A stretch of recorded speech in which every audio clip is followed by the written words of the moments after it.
Oh, hey friends, welcome to the vibes.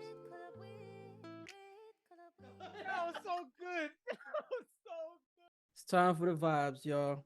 As you know, we've been vibing out to all kinds of different music artists, all different, even movies, different things that we discussed over Yeah, just vibing, 2023. Just vibing, just catching all the keeping and we vibes, keeping it and going in 2024. yeah. And with that being said, Darwin has quite a few that he wants to bring to everyone's attention. So, what you got for us for the vibes, Hear ye, hear ye. Scarface has a tiny desk. bro? Yo, Yo, y'all naysayers better get on it. I ain't gonna lie, man. I definitely underappreciated Scarface and his musical ability. But here's the background. thing too. But here's the thing about that too, all of though. that. It's I like didn't know. you realize you Didn't know. forgot all of the Scarface that you were subjected to. Yeah. It was just like, yo, I know You- this song. Oh, I know that song. And you can appreciate the music more because you see how it was composed. Yup, he's got the storytelling going with it. Yeah. He is charming in that joint. You know, he's I really like those tiny desk ones where they do some of I mean I like them all, not all of them, but like there's some that just straight up about the music that goes track to track to track, which are amazing. Yeah. But there's some tiny desks where they're like, yo, here's some little backstory, here's some little context, you know what I mean? Here's how this song came about, kind of thing. You know, and sometimes they have the original people with them, you know what I mean? Or like what caused this song to turn out this way, like all kinds of like little interesting kind of nuggets you only find on the tiny desk. And the fact that they have to recompose these songs for that space, that physical space that they have to work with. It's not like a concert hall. It's not like a recording studio. This is legit like a corner space at like an office building. Well, yeah. So just a little context in just in all that you just described as far as that space. Technology has made all of that possible now. You can have all of the audio and configuration that you would have for like a concert hall, like an actual like a Make it symphony. sound good. You can make it. You can make all that happen in a studio now with all these different synths, with all these different sample packs, with all these different DAWs, which is the digital audio workstation, like Fruity Loops, Logic Studio, GarageBand, all those different things, Pro Tools. So you can do all these different things with just a few instruments, right? And now you have keyboards that are like insane. And if you know about keyboards, if you that could mimic freaking other sounds, so you don't even need a full. Yeah, you don't need a full. You don't even need a full band for it sometimes. But if you want to make it authentic, you're gonna have obviously like a drum on set. You're gonna have guitars. You're gonna have keyboardists, and you're gonna have someone. Because now the way that, and I'm saying all this because I have experience in this, right? Because of music and I'm on a worship team. You have not only do you have like a keyboard player now, you have a secondary keyboard player who's in charge of like synths and like synths are basically synthetic sounds. That's what synths are. And so they play a lot of like the ambient sound that you would hear in different sounds and different songs. While the primary keyboard guy is doing the melody, is actually doing the melody, and they'll play together because they'll hit certain parts where like they got he might be playing he might be playing the A chord, he might be playing the E flat, or he might be playing a minor chord. So if you see a guy and he's standing up and he's on a keyboard and he does like there's another keyboard on top of his, that's the synth keyboard, and he has the regular keyboard where he's playing it, but he's also like it's crazy. Like technology has and like they're able to like crazy. Use all those kinds of resources at the tiny desk, and and you kind of see the music making behind Scarface's music, right? Oh, so man. Face is himself a musician. Like he plays the guitar. And that actually sorry to cut you off. That's one thing I wanted to mention. The thing I do appreciate about artists in his time when he came up is that they were actually musicians. They were legitimate the music making process. Actually, yes. This guy played the bass. I didn't even know that. He says his kid who was on the things, he's even better than him. Yeah. He's even better than him. Shout out to Scarface. Like he's a living legend, bro, and he's underappreciated. Part of what I am vibing on this time is really it seems to be a theme of storytelling, and I think like Face is one of these storytellers. Yo, last was it this year Halloween fell on a weekend. You Yeah. know what I mean? Or like my mom's playing tricks on me. Like you going through that storyline, Yeah. and the Face. whole storyboard, like the I ain't gonna lie, bro. visualization that he creates. He's punching the freaking, oh snap! I'm not punching the guy. I've been punching the concrete this entire time. My bloody, Mm, but what I mean. So it's like, he's a great storyteller himself. You know what I mean? And absolutely.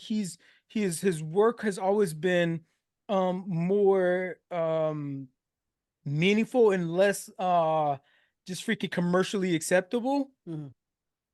and so he might not have had the commercial success, but hip-hop heads know.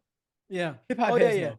yeah, for sure, You know what for I sure. mean? He shout out to Tupac also on Mhm. that tiny desk, you know what I mean? Because Yeah. he that was, his boy. Mhm. So yeah, honorable mention. That's just honorable mention. You should be worth more.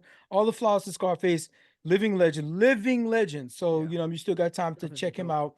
Mhm. Anywhere that he may perform some of his stuff. Another random living legend. That we don't give enough credit to. But everybody knows her songs. Oh yeah. Alanis Morissette. Yeah. Alanis Morissette. Mhm. Had an album last year, was an ambient sound album. It was an ambient sound Speaking of album. ambient sound. It was called damn, what was the name of that album? The Storm Before the Calm. Mhm. Yeah, y'all remember the name? Yeah, yeah, yeah.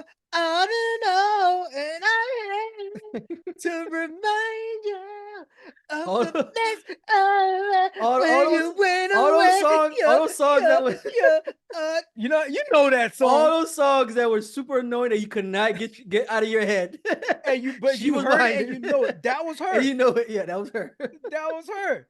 You know what I mean? So Absolutely. she's a legend herself, right? Yeah. And she had an ambient sound album Mm. like Andre did, and it was better. But none of y'all even knew it came out. This Mm. was actually 2022. And I I didn't revisited even this know she was this still making album. music. I didn't even know she was still making music. Man. But Andre has his joint about to be Grammy Man, nominated. don't get me He won all started on kinds of it. awards already for the It's so longest ridiculous. track ever making the top 10 or some joint. I bet. Right? I bet. Knowing doggone well if Alanis Morissette came out that same track in 2022. Yeah. Oh my God. It's so cute.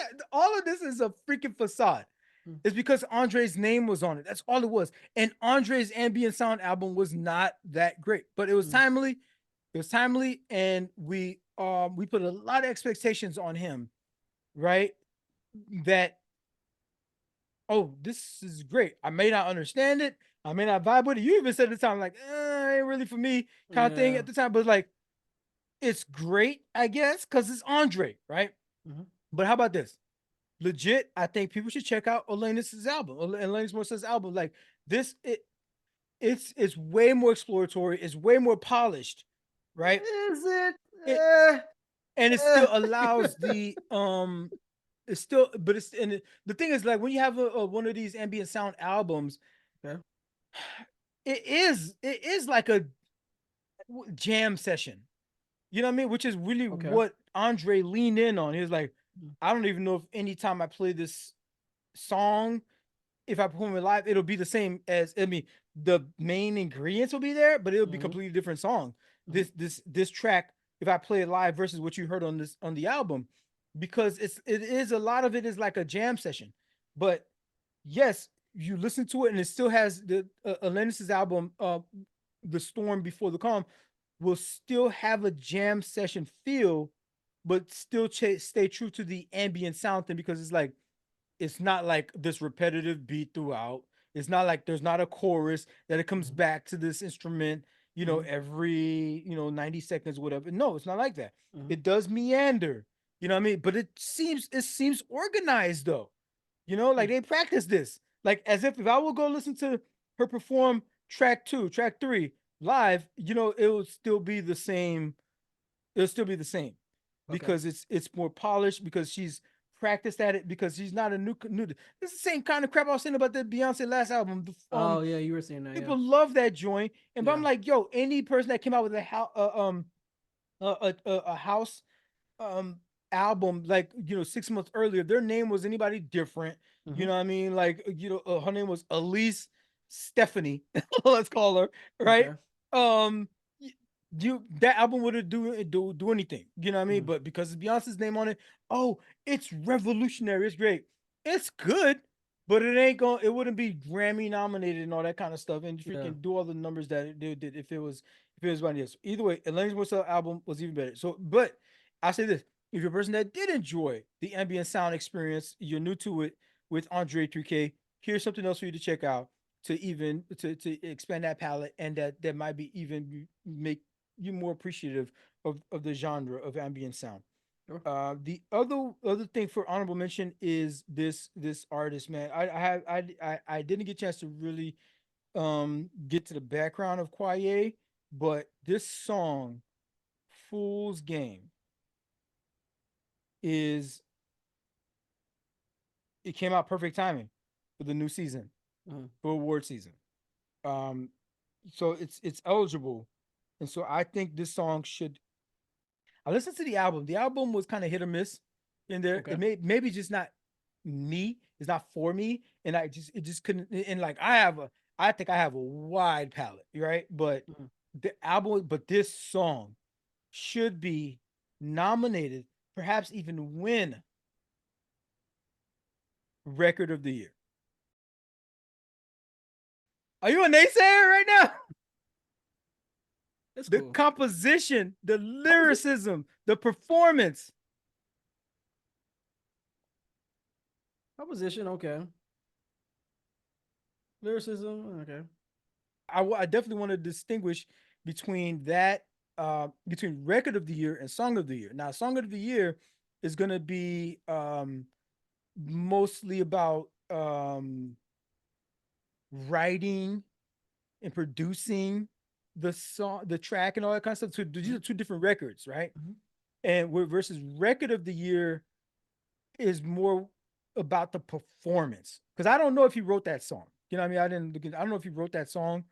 I don't know if he plays maybe the piano and all that. I don't know any of that, but like he performs it very well, and so record of the year is distinguished. It's a single song kind of thing. So it's not like in terms of record, it's not an entire album. Yeah. It's a single song. And I think his performance was amazing on that, and so that's why I would recommend him for record of the year I for mean, that one. but for record of the year, it's gonna be largely based on plays though, the streams. He's And not all gonna that get to stuff. play. He's They're not not gonna get listening. that. Yeah, They're not for sure. listening. He's going to play, but I would. You know what I'm Mhm. saying? You know what I mean? He's not gonna get to play. Okay. What up, fam? It's Darwin, the guy that was just talking. First off, thanks for watching and supporting the show. But I gotta give y'all some homework. Your challenge, if you choose to accept it, is to interact with the show. That means 1, hitting that like button, because I know you like our stuff. 2, make sure you subscribe so we can swim our way up your timeline whenever we drop new content. The third thing, please share the channel with your friends. Maybe they'll learn a thing about a thing or two. Oh, last thing, we're over here talking about what y'all talking about. So go ahead and carry that conversation on into the comments. We be up in there too. So move on to our actual, what we got going for the Vi's recommendation for this time. First up is Integrated Tech Solutions, Aesop Rock. Aesop Rock. A lot of people probably don't even probably thinking I'm saying, you mean Aesop Rocky? What? It's like, no, if you're a hip hop head, you know about these underground dudes. You know, Aesop Rock is part of the, Killer Mike and LP. You know, LP was originally part, of what do they call them? Def Jux, right? Okay. So they actually got sued by Def Jam because they sounded too similar, so they finally had to change it to Definitive Jux, right? As in like a juxtaposition from like the norm. This is all underground, right? Underground rap, and LP ended up going solo and teaming up, and through him going solo, he ended up teaming up with Killer Mike. who now we know Killer Mike is now Grammy nominated for Michael, the album this past year. We're just waiting for the award ceremony and everything like that. But it's Yeah. like this is the ilk of who ASAP Rock is. And to even solidify that even further, was like ASAP Rock he's not mainstream. He's been underground. He stayed underground this entire time. And he stayed true to his craft. He's had a couple of songs that like might have like peaked out into the mainstream stuff like that. But generally, if you're an ASAP Rock fan, you are a person that is here for some bars, Mm-hmm. right? Mm-hmm. One thing we talked about in a side quest, probably season one of us doing this whole show, was this and we'll put a link in the show notes, was this the study, the largest vocabulary in hip hop, right? And so this is rappers are ranked in this thing, and there's got graphics and everything to it, and the rappers are ranked here by number of unique words in their lyrics.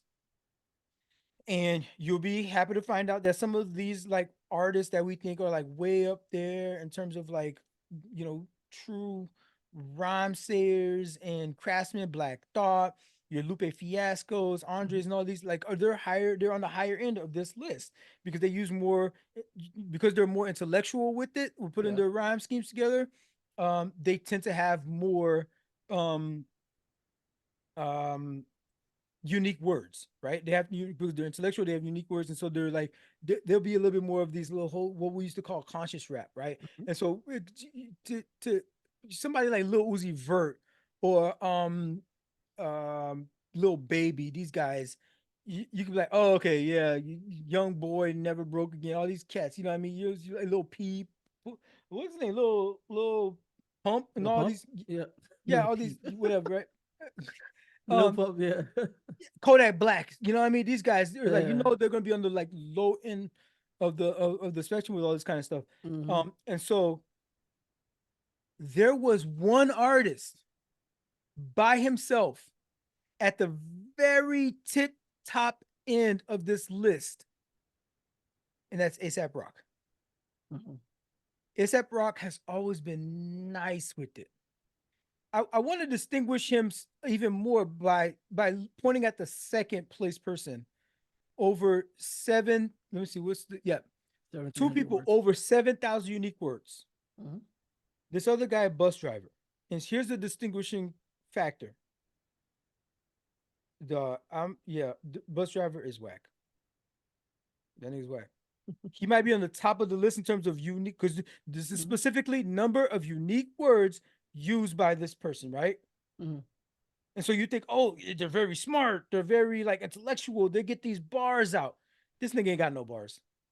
This dude, bus driver, is basically opening a thesaurus and just reading thesaurus to just And reading. just reading. Okay, is that what it is? No flow. Mm. The production is whack. The layout is like it like you gotta really just be like a bastardized hip hop fan where you're just like you're like, oh, as long as there's a lot of words and he's saying stuff that like unique, Mm. new sentences that have never been said before. Mm. ASAP Rock does that, but he's got flow. Okay. He's got some melody in it. He's got storytelling. ASAP Rock is one of the best storytellers, always been this way, one of the best storytellers. Talking about laying out a scene. It's like a movie. Mm.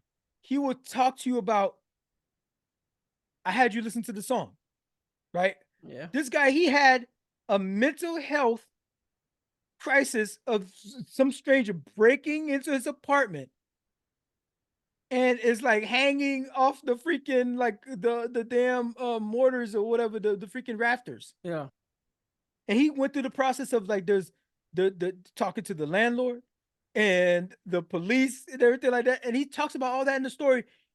And if you wasn't paying attention, you just thinking this dude is on some boom bap, just like, you know what I mean, words rhyme with that and coming in with it. And like he's just telling a story. So it's like when Andre was talking about who else want to mess with Hollywood Cole. You know what I mean? Like that whole story Andre is laying out there. Mm-hmm. Lupe does this, in all his songs, like where he'll walk you through a scene and you feel like you're there, right? Mm-hmm. Lupe in an interview shouted out ASAP not Aesop, but Aesop, Aesop. right? Okay. It talk about like how Aesop's underappreciated. Um, the dude is nice.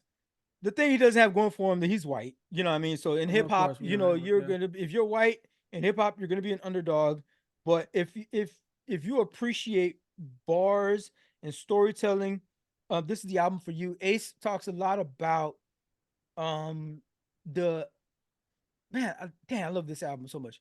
He talks about the the unseen, the unwashed masses. He has a song, and there's a lot of metaphors, but like he has a song about a pigeon, about pigeons, right? He wants to draw pigeons. And it's like people look at pigeons, they're like, people are like, oh, pigeons are just like rats with wings. They say that, right? Pretty much. Yep. But he's like, yo, the thing is about pigeons is that there's a ton of them, so we don't appreciate the individual pigeon. And Mm-hmm. so we like, but he's like, what we like to praise and highlight are doves. A dove is a pigeon. Yeah, just a clean one. Or a whitewashed one. Oh my gosh. Here we go. There's a few of them. And so Oh we my suddenly gosh. elevate. They're Okay. not clean. They just don't have no color. They just don't Yeah, got no color on that's them. true. It's like a bird They're wearing a white suit. pigeons. Like legit and straight up. We suddenly elevate Yeah. them as if they're this like beautiful, majestic freaking thing when they're just like they don't got no melanin. That's all it is. Is that what it is? Okay. That's all it is. It's all pigeons, Okay. but they're just pigeons, but they're still just All pigeons. right. Matter of fact, in the song when he talks about it, he's like, y'all just bigots. He says, That's crazy. he says a dove is That just is a so pigeon. crazy. He said a dove is just a pigeon. Y'all just bigots. Wow, that's And crazy. he's talking about pigeons this whole time, but it's of course all a metaphor. He has this one. I could talk about the song with like man, all his stuff. He can take a regular ass story, a regular ass event, and make it into a song. And the great thing about this album too is that he showed his evolution is shown in this album because he's not just like the battle rap, just rhyming like a thesaurus type of freaking bus driver type of thing. I'm just using thesaurus just to rap. No, he's flowing. He's composing it a musical landscape along with the storytelling landscape, painting pictures with his words, and I just love that. So like he going to the local river, that's a song. He imagines himself in a treaty with a beaver because they locked eyes, and he's like, I have my lawyers draw up the papers with a beaver, right? And he's trying this the whole story, and it's compelling. Yo, I'm not. I will say this about the doves and the pigeons. I'm looking at some pigeons in like different areas of the world, and there's some beautiful looking pigeons. They have some fancy ones. They have some very fancy ones. There's some fancy ones. Yeah, so I've seen some those very fancy pigeons. There's some fancy pigeons. They have like show competitive pigeons in London and Europe in England. Oh, okay. Competitive pigeons. To me they look wild, deformed, personally. Okay.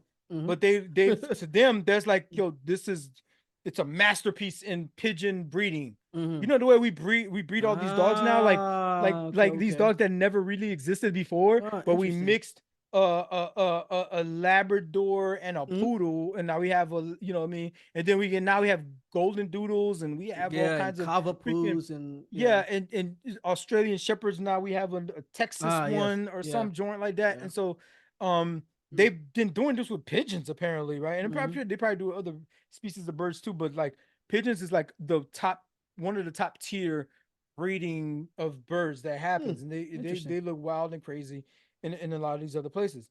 One of the that was really nice about one of the songs, he made a song about meeting Mr. T. He met Mr. T. It's such an endearing story. He was a kid at the time, and he's like recapturing, yo, I met Mr. T. And like all these lessons about just meeting the celebrity who actually is a good guy. You know what I mean? All this, like, just things that we knew about him. Like, he's like this action figure or this like cartoon figure. This like, he was literally in the cartoon, Mr. T cartoon, right? And freaking from the A-Team and all that stuff. And you see him on TV like, oh my God, this is in real life. And he talks about, and you could like relive the anxiety of being a little kid. Oh, this is Mr. T. You know what I mean? I'm meeting. And then the fact that you meet him, you know how they say never meet your heroes, You hear it, but yeah. Mr. T was cool. Mhm. Mr. T was cool. He's talking about some eat your food, you know what I mean, and listen to your and listen to your You see mom. parents, yeah. That's what Mr. Yeah. T's lesson was. He would say that all the time in these like PSAs and stuff. And he Mhm. said that to him in real life. I particularly bring this point up about him meeting Mr. T and this mundane stuff about the river and appreciating the river. He even name drops the river. Mhm. And these real life situations where we're talking about he caught somebody breaking and entering into his home who was having a mental health crisis. Andre, you have nothing to talk about, you're saying, because you're older? Mm. You have nothing to say? Is that what you're saying? Man, you I man, It just sound like Andre ain't doing nothing. That's what it sound like to me. Andre ain't ever been on my top 5 for a solo artist. He's a great artist.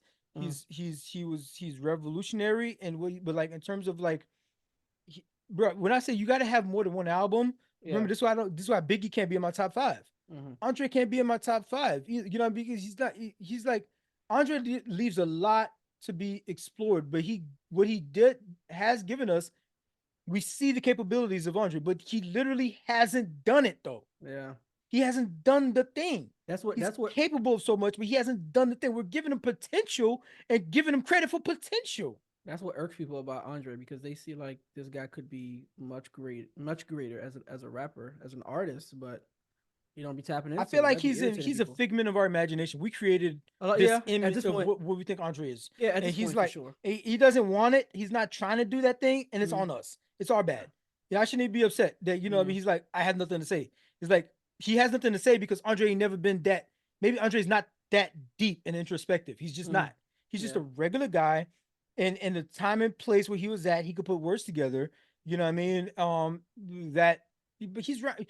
Though I ain't want to say this, and this is this is like a death knell when an artist says this about another artist. I'm not an artist, so um it's not a death knell when I say it, but when an artist says you're all rapped out, when a rapper says that, oh, he's all Mhm. rapped out, Mhm. that's like signing your death warrant right there. Yeah. And just kind of, I feel like Andre said it to himself. He's like he has nothing to say. He's all rapped out. Yeah. And I'm seeing examples left and right of other people coming up with something to say. If you're still breathing, you should still have something to say. And If Andre ain't got it. So if Nas still got something to say, you still got something to say, Andre. you still got something to say. So If Scarface is doing a tiny disc Scarface, and he's yeah, storytelling about yeah. the background of making these songs, right? And it's under the the backbeat of the jazz band Mhm. playing in groovy tones and everything in the background, then you should still have something to say. Yeah. And And and, and and this is you're Scarface. Like, he's just not that introspective. yeah. He's not. Andre is not that introspective. We need to stop putting him on this super echelon. This is just it's not. He says it out loud. So that's on Mhm. us. But Aesop has inspired me. I think I'm I've been talking about writing this book that I've been working on. Mhm. I have a lot of the words written, but in terms of putting it together, um I think I want to create an accompaniment, a musical accompaniment to the album as maybe like phase 2 of it. Okay. The storytelling that ASAP has done, and he does this one about an art piece. Mhm. Shout out to my other podcast, which is Zick Frastic. If you learn how to spell it, you could probably check it out. Right, I have a bunch of seasons out and episodes out, and I can introduce y'all to some art.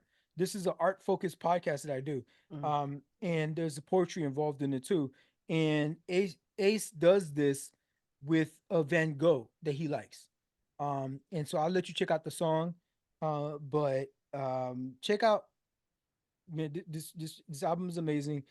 Integrated tech solutions, right? It's a retrospective on technology, and immediately he like escapes from technology in it and like Sounds like shows a the appreciation of like the natural world, and like just it's a lot. It's a lot of messages of layer upon layer upon layer. What were you saying? Sounds like sounds like a software company, and I think that you would was think so, ideal. right?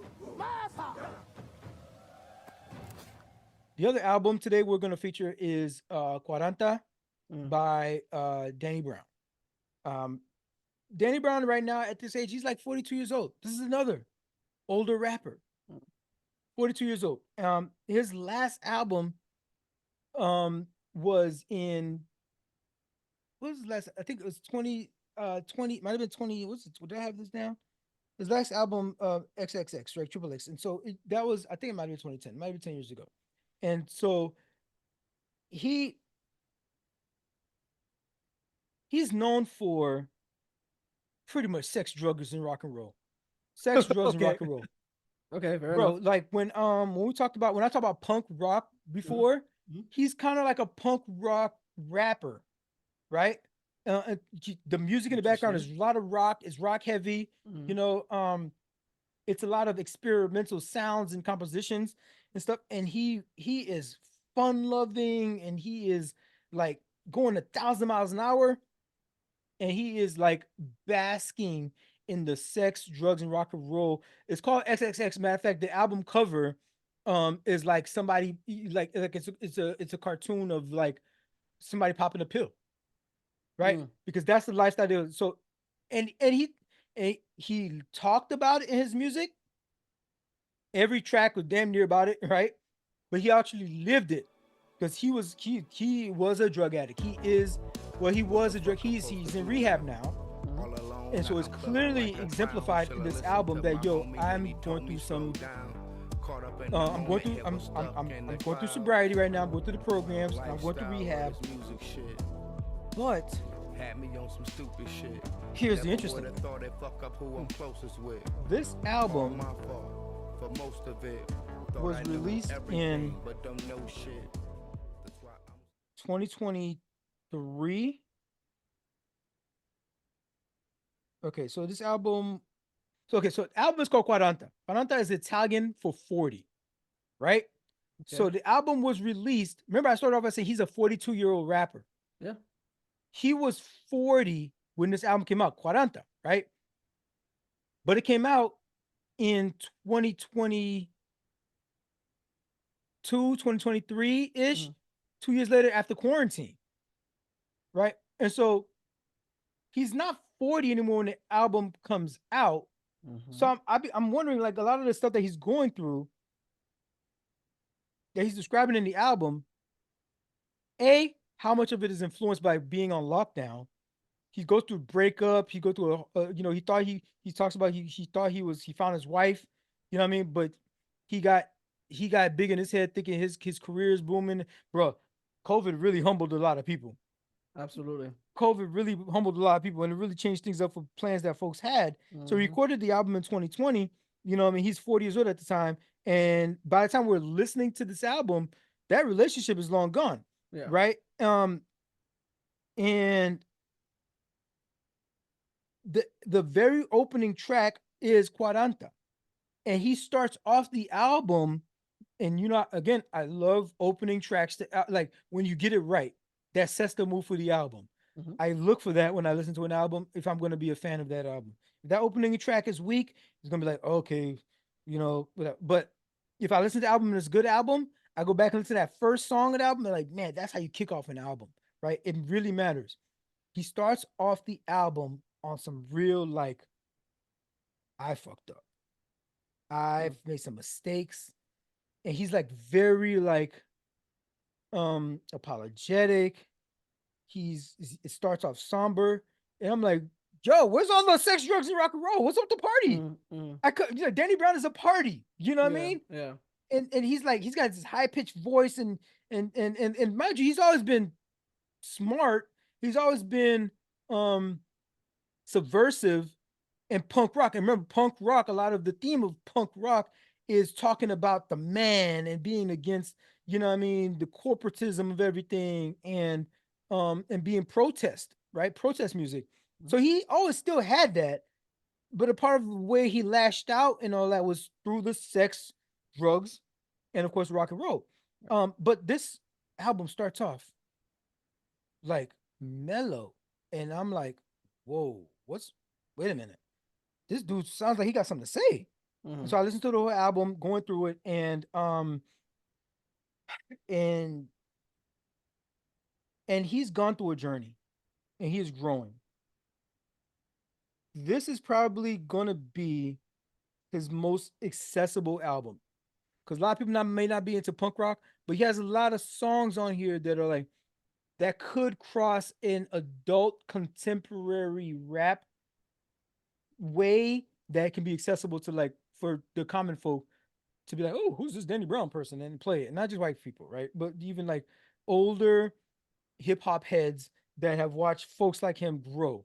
We haven't watched a lot of hip hop folks grow into this thing. We saw when Nas did it, Jay Z did it, Killer Mike is doing it. But there's a lot of these that Run DMC didn't get to do it. You know what I mean? Ice Cube a little bit, you know what I mean? But like Ice T had to pivot into movies and Yeah. TV shows and stuff like that. LL Cool J was allowed, I mean, he's one of the exceptions in there. But like a lot of these older rappers, we kind of got rid of them, they kind of like fell off the wayside. Flavor Flav, Will Smith had to transition to movies. They just can't, they can't but like I want to create a space. And as a fan, I want to, um, I want for us to start appreciating and allowing and listening and streaming and giving them the numbers to back it. Our older rappers, giving them a chance to flourish and to grow, and to actually grow and age gracefully in the rap game, and let us see the evolution of what rap can be. As a genre, rap is still super freaking young, Mm-hmm. right? As a genre, it's super freaking young. It's not like rock. It's not like freaking even gospel. Yeah.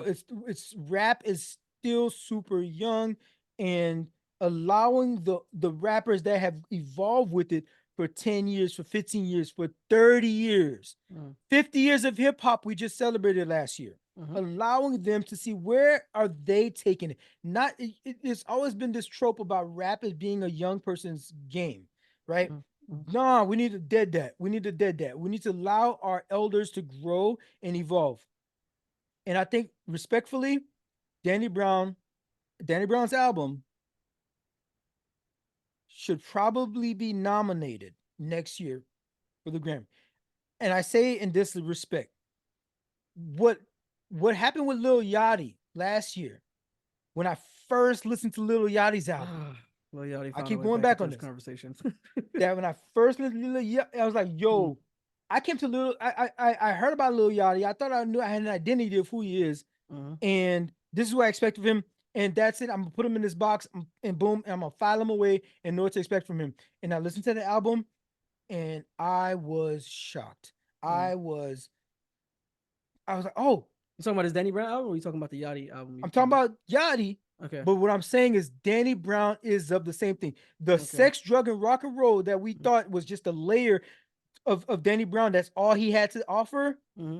And by the way, he came out with another album earlier this year. He collaborated with damn it. I can't remember who he collaborated with. We'll fix it in the post. But he had a collaboration earlier this year Mm-hmm. that gave you the sex, drug, and rock and roll. And so because I think he thought ahead of time, he's like, you know what? I'm about to put this other project out that is going to be away from this identity that people have painted about, what that I've made and people have cornered me into, Mm-hmm. that I feel like I can't really escape. Mm-hmm. But let me put this other project out, how my true artistry is exposed. And because I gave him this little other thing to satisfy that itch, I can have the space to be more introspective, Yeah, more creative. more Even. creative. Yeah. So, people, let's get into this one. And I think it's as quality as I think of the Little Yachty album. This album by Danny Brown, Quaranta, should be nominated for Grammy. It's that unexpected, it's that creative, it Mm-hmm. is that subversive, it's that unique. It's that unique that it should be nominated for Grammy. It's early. It's early in the season. Very early. I get it. I get it. Mm-hmm. It's very early. There's a lot of music to come out. Killer Mike's album came out later in the season and now it's nominated. You know what I mean? So it's kind of tough to come out this early and be nominated. I get it. But even if Killer Mike's album came out early in the season, it should have still been nominated, which it Mm-hmm. is. And I think either Killer Mike or Nas should win for last year. But Danny Brown should be nominated this year. And again, Danny Brown is going through life experiences that he's talking about at the age of 42. Andre, are you listening? It can be done.